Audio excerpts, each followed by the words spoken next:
আপনি যখন যে স্থানে বসবেন, যে স্থানে যাদের সাথে বসবেন, যাদের সাথে কথা বলবেন, তারা যদি আসলে নেগেটিভলি কোনো কথা বলে, তারা যদি নেগেটিভলি চিন্তা ভাবনা নিয়ে কোনো কথা বলতেছে, তখন আপনি সেখান থেকে তারা চলে যাওয়ার পর আপনার ভিতরে নেগেটিভলি চিন্তা ভাবনা আসবে।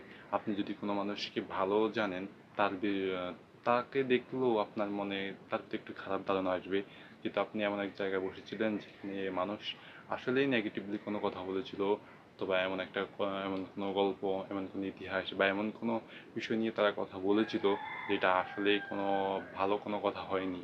তো আপনি যদি আপনার চিন্তা ভাবনার ভিতরে ভালো কিছু রাখেন, আপনি যদি আপনার চিন্তা ভাবনার ভিতরে ভালো কিছু রাখতে পারেন, তাহলে আপনি সব কিছু নিয়ে ভালো দেখবেন।